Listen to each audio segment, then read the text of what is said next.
My name is Oshifesolu Adamilare. I'm a mechanic. Welcome to Exxon F1, also known as Formula One Column Africa. The practice 2 has been done and dusted. Now we're having some reality check, or should we say there is confusion on the grid. Now, the surprise of the day is the Aston Martin topping the timesheets in the second practice. Whew. Everybody's still surprised by how they can top the timesheets, beating the Red Bull of Max Verstappen and Sergio Perez by 1,000 seconds. It's still crazy, and people are still confused to understand what is happening behind the wheels of Aston Martin. What have they done right? What have they not done right? Now it's crazy. We're looking at it from another point of view. That car is bagging the Mercedes engine. Now we can still see Mercedes themselves still struggling with their car. Is it that they are still sandbagging? Or this is the reality of Mercedes this season with their car, not their engine, which was proven last season that they have a very strong engine, but the car is what they're having problem with. Now that same thing is going on this season. But tomorrow, by qualifying, we should know if they are hiding the power or they are still having issues with the car.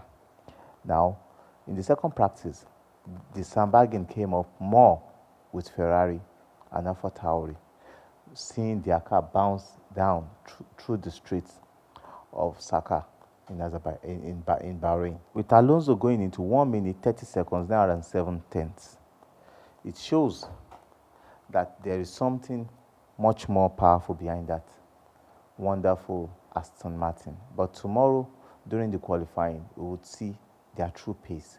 And during the race on Sunday, we should be able to look at what the car looks like. With the Williams still struggling and the Alpine still struggling to understand their updates, though they came up good at the point, but they are still struggling to understand their updates. And the AlphaTauri still behind, on the same page with the Williams. It's going to be a long season for the AlphaTauri and also for the Williams. So with the practice 2 done and dusted, we look at the practice 3 to see if there is more to what we can see. Maybe we have more news, but the only news we have for you today is to tell you Aston Martin is doing well. The Red Bull is still performing, but comparing their pace to the Aston Martin and their balance, the Red Bull looks more balanced, but Fernando Alonso is coming up to show his experience of over 20 years in F1, that with a very good car, he can do well. Like I said in my last video, we really want to build a community of not just engineers, drivers.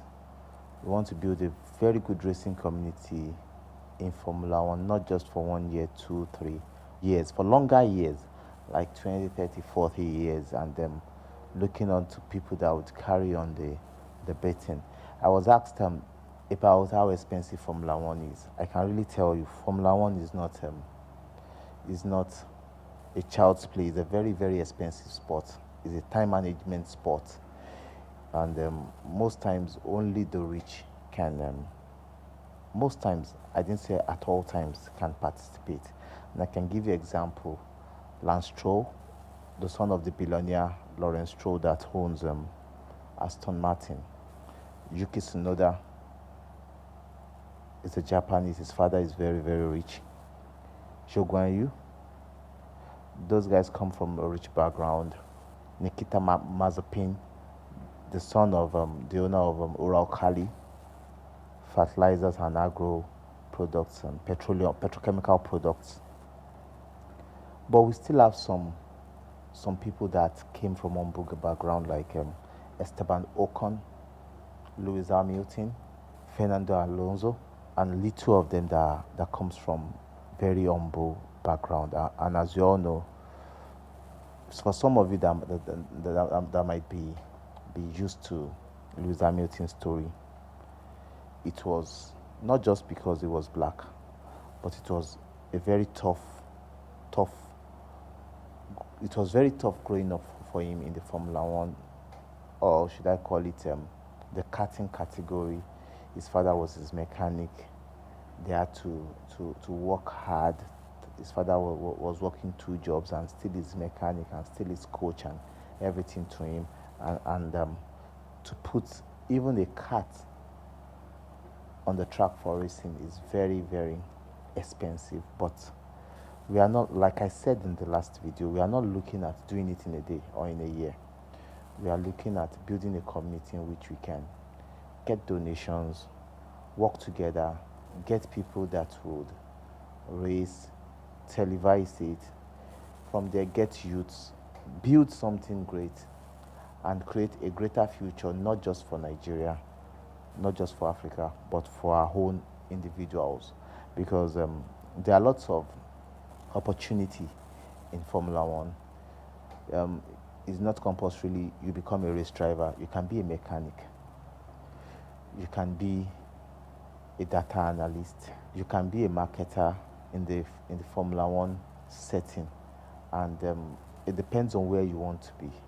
Like I said, it's not for our own generation, but it's for the for generation coming behind us to do great things in the sport, to be part of the sport, and to also bring the sport as an opportunity to create an enabling environment, job opportunities, and also bring your race or any other West African state, and having a Formula One driver.